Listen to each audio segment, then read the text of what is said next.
안녕하세요. 평안하셨습니까? 2주 전에 보고 또 지금 보니까 조금 오래간만인 것 같은데요. 그동안 다 건강들 하셨지요? 오늘은 2주 전에 우리 사도 바울이 에베소 교회를 위해서 기도하는 중보 기도회에 대해서 살펴보고 있는데, 오늘 세 번째 시간 하나님 나라의 기업과 그 영광의 풍성에 대해서 살펴보겠습니다. 에베소서 1장 18절 다 같이 한번 읽어볼까요? 시작. 너희 마음의 눈을 밝히사 그의 부르심의 소망이 무엇이며 성도 안에서 그 기업의 영광의 풍성이 무엇이며. 지난 시간에는 마음의 눈을 밝혀주셔서 그 부르심의 소망이 무엇인지에 대해서 살펴봤고요. 오늘은 성도 안에서 그 기업의 영광의 풍성이 무엇인지에 대해서 살펴보겠습니다. 저는 개인적으로 성경에서 기업, 유산, 상급, 리워드 이런 등의 말씀을 보면 굉장히 관심이 많아서 그것들을 일일이 기록해 놓았습니다. 오늘 말씀이 그 영광의 기업의 풍성함, 충분히 제가 너무나 관심이 많아서 몇 주 전서부터 이 말씀을 가지고 나름 기도를 좀 했던 것 같습니다. 특히 저희 아이들을 위해 이 기업의 영광의 풍성함을 알게 해주시고, 알 뿐만이 아니라 이 기업을 받는 자들, 받기에 합당한 자들이 되게 해달라고 열심히 기도했습니다. 한자로 중소기업이나 대기업 등의 한자는 이렇게 씁니다. 이 기자, 이게 무슨 기자냐면 한자로 바랄 기자입니다. 이거 이렇게 해서 기업이라는 말을 쓰고요. 오늘 본문에서의 기업은 기자가 달라요. 이런 기자요. 이런 기자 보신 적 있습니까? 이거는 터 기자라고 합니다. 기업. 오늘 기업은 이거에 가까운 거죠. 이 기업은 대대로 물려 내려오는 재산과 사업을 말할 때 사용합니다. 일반적으로 우리나라 사람들은 자신이 하는 일에 그렇게 많은 자부심은 없는 것 같아요. 뭐 대단한 돈벌이나 아니면 대기업, 중소기업을 제외하고는 말입니다. 제가 대학 때 일본의 대학생 문화교류에 참가한 적이 있었는데요. 제가 홈스테이 하는 그 동네에 굉장히 이렇게 엘리트 젊은 부부가 옆에서 살고 있었어요. 근데 그 부부는 둘 다 동경대를 나왔어요. 여자는 간호대를 나오고 남자는 경영학과를 나왔다고 하는데요. 근데 그 시골에 내려와서 아버지가 하는 사업을 물려받았어요. 그 사업이 뭐냐 하면 대단한 게 아니라, 어느 날 이렇게 막 어디 뭐 모임 있어서 가는데 그 사람이 오토바이를 타고 그 가스통을 뒤에 매달고 촌스럽게 쓴 그 간판을 달고요. 가스 배달하러 가는 거예요. 하고 왔는지 하러 가는지 가스통이 있었어요. 그래서 제가 물어봤어요. 사람들한테. 그랬더니 자기네 아버지의 사업을 물려받기 위해서 대학을 졸업하고 여기에 와서 아버지의 사업을 이어서 한다는 거예요. 가족의 기업을 굉장히 자부심을 갖고 대를 잇는다는 뜻이겠죠. 그러려면 그 비싼 대학을 왜 나왔는지 조금 이해가 가지는 않았지만 말입니다.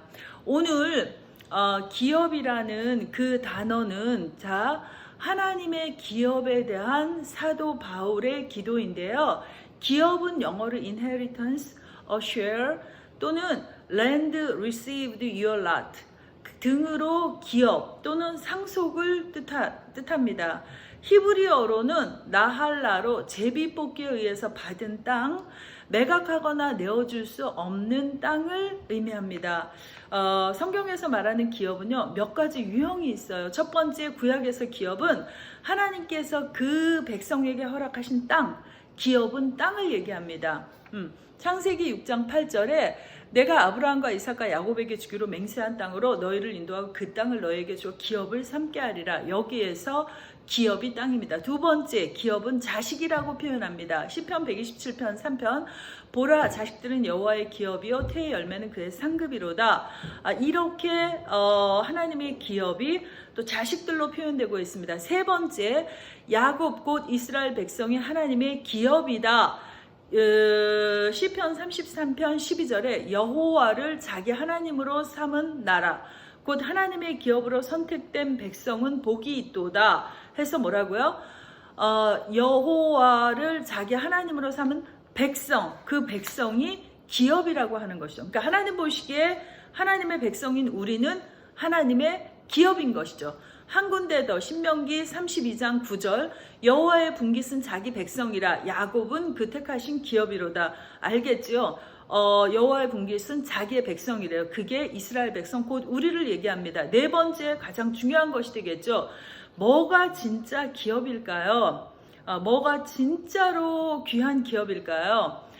시편 119편 57편 여호와가 나의 분깃이니 라고 고백을 합니다. 민수기 18장 20절 여호와께서 아론에게 이르시되 직접 하나님이 아론에게 말씀하십니다. 내가 이스라엘 자손 중에 너의 분깃이요 너의 기업이니라.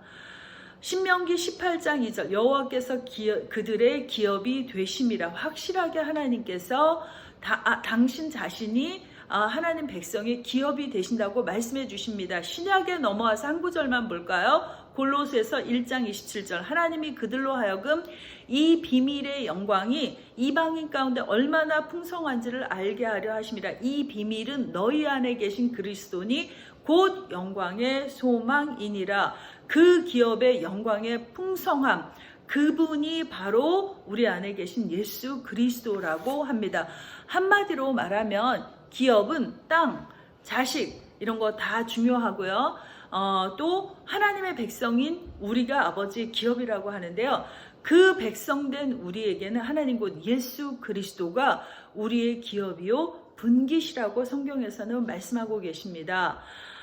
성경의 말씀이 결론이 이렇게 나니까 솔직히 저는 이거 이렇게 말씀 옛날부터 이런 거 찾아보면서 좀 실망스러웠어요. 뭐가 기업이라고 하면 뭐가 좀 잡혀지고 만져지고 보여줘야지 그게 기업이지.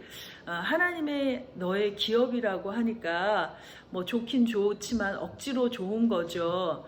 정말로 제가 정말 까막눈이잖아요. 하나님이 누구신지 아직도 모르는 어린아이 수준인 것이죠.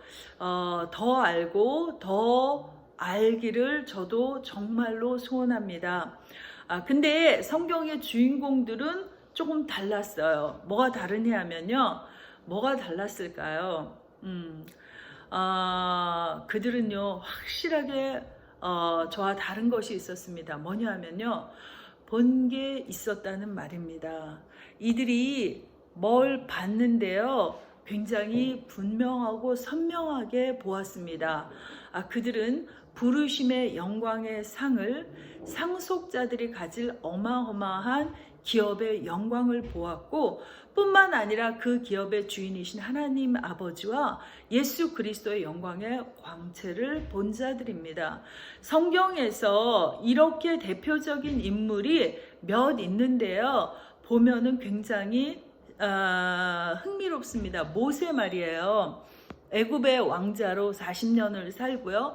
하루아침에 미디안 광야에서 쫓겨나서 무명인으로 광야에 묻혀서 또 40년을 살았는 기가 막힌 세월을 보냈습니다. 그리고 이스라엘 백성을 출애굽시켜서 영적인 리더자로 또 40년을 광야에서 쓰임받습니다. 하나님께 잡혀서 살았지만 무명인으로 40년, 리더로 40년의 세월이 그리 녹록하지는 않았을 것입니다. 우리의 생각보다 훨씬 더 많은 어려움과 위험과 환난의 광야를 지나왔을 것입니다. 그렇지만 모세는 하나님의 지극히 크신 능력과 베푸실 상을 믿음의 눈으로 바라보았다는 것입니다. 이것이 히브리서 11장 25절에 기록되어 있어. 도리어 하나님의 백성과 함께 고난받기를 잠시 죄악의 낙을 누리는 것보다 좋아하였다. 그리스도를 위하여 받는 수모를 애굽의 모든 보화보다 더 큰 재물로 여겼다. 정말 신기하잖아요. 믿음의 눈을 가진 사람들의 시야가 너무 신기합니다.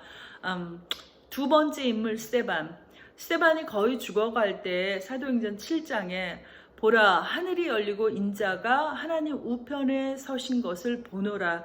이분도 봤습니다. 육신을 가진 죄인이 돌로 치는 사람을 용서하는 것은 불가능한 일입니다. 그러나 그에게 영의 세계가 영의 눈이 열려지자 하늘이 열리고 주 예수 그리스도가 계신 것을 보자 물리적인 아픔의 고통을 넘어 감정적인 미움의 고통을 넘어서 오히려 저들을 위해서 기도합니다. 본 것이 있기 때문에, 그 영화로운 광채를 보았기 때문에, 영의 눈이 열렸기 때문에 이것이 가능한 일입니다. 세 번째 인물 사도 바울, 고린도후서에 이렇게 기록됩니다. 12장 4절, 그가 낙원에 이끌려서 가서 말로 표현할 수 없는 말을 들었으니 사람이 가히 이르지 못할 말이로다. 말할 수 없는 영광과 하나님의 영광과 기업의 풍성함을 보고 들은 사도 바울. 이렇게 많이 본 사람이 봤기 때문에, 너무 확실하기 때문에 오늘 에베소 교회를 위해 이 눈을 열어달라고, 열어서 그 기업의 영광의 풍성이 무엇인지를 보게 해달라고 기도하는 것입니다. 계시록에 보면 내가 보니라는 대목이 54번이 나온다고 합니다. 우리가 무엇을 보느냐가 얼마나 중요한지 모릅니다. 이 땅의 것만을 보고 이 땅의 것을 위해서 올인하는지, 아니면 이 땅의 것과 하늘의 것을 보고 양쪽 다를 올인해서 중간지대로 가고 있는지, 아니면 전적으로 하나님 나라를 소유하기 위해 우리의 기업이신 주 예수 그리스도를 주인으로 모시고 사는 일에 올인하는지, 무엇을 선택하는 것이 영원한 복을 받는 지혜로운 선택일까요? 우리가 신중히 생각해 보아야 할 일입니다. 본 것이 확실하기 때문에 고린도후서 4장에서 바울은 말합니다. 이렇게 말해요. 우리의 주목하는 것은 보이는 것이 아니요 보이지 아니하는 것이니, 보이는 것은 잠깐이요 보이지 않는 것은 영원함이라. 그래서 믿음의 선인들은 죽음이나 고난을 두려워하지 않았던 것입니다. 눈에 보이는 세계보다 눈에 보이지 않는 영의 세계가 더 실제한다는 것을 보았기 때문에 그 모든 고난과 어려움을 참고 극복할 수 있었다는 것입니다. 마지막 예수 그리스도, 요한복음 17장 24절입니다. 십자가에 바로 달리시기 전에 이렇게 기도하십니다. 아버지여, 내게 주신 자도 나 있는 곳에 나와 함께 있어 아버지께서 창세 전부터 나를 사랑하심으로 내게 주신 나의 영광을 그들도 보게 하시기를. 우리를 위한 주님의 기도도 정말 사도 바울과 동일한 것이었습니다. 우리의 기업이신 예수 그리스도, 그분의 영광을 사랑하는 주님을 따르는 자들에게도 보게 해달라고 아버지께 기도하십니다. 이 모든 복, 신령한 복, 영화로운 복은 정말 복의 본체이신 하나님의 소유이지만 예수 그리스도의 공로로 하나님의 자녀인 우리들에게 이 영광의 기업의 풍성한 복을 주시겠다고 하십니다. 믿음으로 아멘합니다. 이 복을 저희들에게 주시기를 간절히 소원합니다. 아멘. 지금까지 성경 안에서 주님의 세계를 보는 것이 얼마나 중요한 것인가를 성경의 인물을 통해 살펴봤습니다. 그러면 우리는 잘 보입니까? 만나봤습니까? 들어봤습니까? 아니요. 여러분 보이십니까? 아니잖아요. 물론 보시는 분도 계시지만 저는 그렇게 보이지 않거든요. 예수님과 그분의 영광이 잘 안 보이지만 성경 오늘 이 말씀으로 결론을 맺습니다. 베드로전서 1장 8절, 예수님을 너희가 보지 못하였으나 사랑하는도다. 이제도 보지 못하나 믿고 말할 수 없는 영광스러운 즐거움으로 기뻐하니 믿음의 결국 곧 구원을 받음이라.